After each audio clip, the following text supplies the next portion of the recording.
नमस्ते दोस्तों, स्वागत है आपका नॉलेज की दुनिया में। आज हम देखेंगे संत कबीर दास की सबसे फेमस कथा। कबीर का स्वभाव ऐसा था कि कबीर हर किसी को घर लेकर आते थे। थोड़ा कोई प्यार से बात करें तो कबीर उसे भोजन करने के लिए घर पर ले आते थे। कोई भूखा दिखे तो उसे अपने घर पर लाकर खाना खिलाते थे। कबीर के इस दयालु स्वभाव से उनकी पत्नी तंग आ चुकी थी। ये कोई बात नहीं, रास्ते पर कोई भी चले तो उसे घर पर बुला के खाना खिलाना जरूरी तो नहीं। और कबीर कोई अमीर राजा या सम्राट तो थे नहीं कि जिनके पास बहुत सारा धन या पैसा था कि जो लोगों को खाना खिलाए। लेकिन कबीर की आदत थी एक रोटी में से आधी रोटी किसी को खिलाते थे, तभी उनके मन को शांति मिलती थी। उनकी पत्नी ने कबीर को बहुत समझाया, आपका यह बड़प्पन हमें कर्ज में लेकर जा रहा है, कृपा करके इसे बंद करें। कबीर भी उसके हां में हां मिलाते थे, लेकिन अगले दिन से फिर वही शुरुआत। फिर कोई मुसाफिर या कोई दोस्त मिल गया तो उसे खाने के लिए घर पर लेकर आते थे। एक दिन ऐसे ही कबीर अपने 3-4 दोस्तों को घर पर भोजन के लिए लेकर आए। पत्नी को कहा, सुनो जी, मेरे दोस्त आए हैं, उनके लिए खाना पकाओ। कबीर के पत्नी ने घर में खोजा तो उसे खाना पकाने के लिए कुछ भी ना मिला। उसने घर के सारे डिब्बे खोज लिए, लेकिन ना ही किसी डिब्बे में चावल मिला और ना ही किसी डब्बे में आटा मिला। कबीर की पत्नी ने कबीर से कहा, घर में पकाने के लिए कुछ भी नहीं है, आप आपके दोस्तों के साथ में बातें कीजिए, तब तक मैं दुकान से कुछ चावल और आटा लाती हूं। कबीर की पत्नी दौड़ी दुकान पर और दुकानदार से चावल और आटे की मांग की।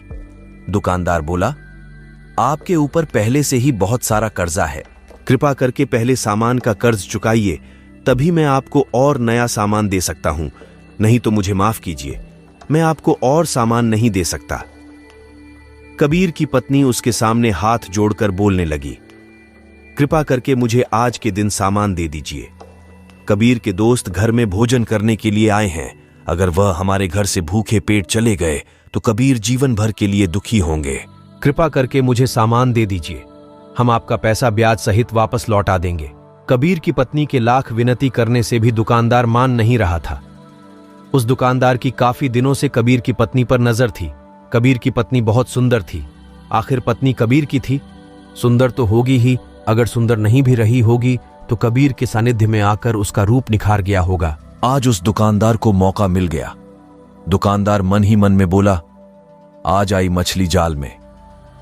दुकानदार कबीर के बीवी से बोला, नहीं नहीं, मैं तुझे और सामान नहीं दे सकता, लेकिन अगर तुम आज रात मेरे साथ सोने के लिए आ जाओ तो मैं तुम्हें सामान दे सकता हूं और तुम्हारा पिछला कर्ज भी माफ कर दूंगा।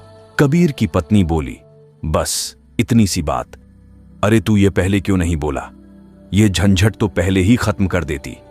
आज रात मैं तेरे साथ में सोने के लिए आ जाती हूं। ये वाक्य सिर्फ कबीर की पत्नी ही बोल सकती है और ये वाक्य सिर्फ एक पतिव्रता स्त्री ही बोल सकती है। लेकिन आज हमारे समाज ने पतिव्रता का कुछ और ही अर्थ ले लिया है। दुकानदार चौंक गया। दुकानदार को लगा इतनी आसानी से कैसे मान गई। दुकानदार ने सामान दे दिया और वह सामान लेकर कबीर की पत्नी घर पर आ गई। खाना पकाया और कबीर के मित्रों को और कबीर को खाना खिलाया। कबीर ने दोस्तों को अलविदा कहते हुए कहा, आना फिर कभी खाने पे। इधर रात का समय हो रहा था। कबीर की पत्नी नहाए धोए नए वस्त्र पहनकर तैयार हो गई। कबीर ने उसे पूछा, कहां जा रही हो? कबीर की पत्नी ने कहा, हां, दुकानदार का कर्जा बहुत हो गया था, तो दुकानदार ने कर्ज के बदले में मुझे आज रात उसके साथ में सोने के लिए बुलाया है। उस रात बारिश बहुत हो रही थी। कबीर ने कहा, बारिश बहुत हो रही है और समय भी रात का है, एक काम करता हूं, मैं भी तुम्हारे साथ आता हूं। तुम अपना दुकानदार के साथ काम निपटाना, मैं उसके घर के बाहर तुम्हारा इंतजार करता हूं। यह वाक्य सिर्फ कबीर ही बोल सकते हैं। उधर दुकानदार को आशा न थी कि वह आएगी। दुकानदार सोच रहा था, फंसा गई, चालाकी दिखाई, कबीर की पत्नी नहीं आएगी। उतने में उसके दरवाजे पर कबीर की पत्नी आ गई। उसे देखकर दुकानदार मन ही मन में थोड़ा डरने लगा। वह दुकानदार कबीर की पत्नी से बोला, इतनी बरसात में तुम आ गई, मुझे लगा था कि तुम नहीं आएगी। कबीर की पत्नी बोली, अपना समय गवा ना कर, जो कुछ करना है जल्दी कर। मेरे पति कबीर उधर बारिश में बैठकर मेरा इंतजार कर रहे हैं, अपना काम निपटा और मुझे जल्दी से जाने दे। उस दुकानदार ने घर से बाहर आकर देखा तो सच में कबीर छाता लेकर बारिश में खड़े थे। दुकानदार का मस्तिष्क एकदम सुन्न हो गया। दुकानदार की आंखों में आंसू आ गए। वह दुकानदार कबीर के कदमों में गिरकर रो रहा था। कबीर उससे बोले, अपना समय बर्बाद मत कर, जो कुछ करना है जल्दी कर, मुझे सुबह उठकर फिर प्रभु के भजन भी करने हैं। दुकानदार कबीर के पैरों को छोड़ने के लिए राजी नहीं था। रो रो कर बोल रहा था, मुझे माफ कर दे प्रभु, भूल हो गई।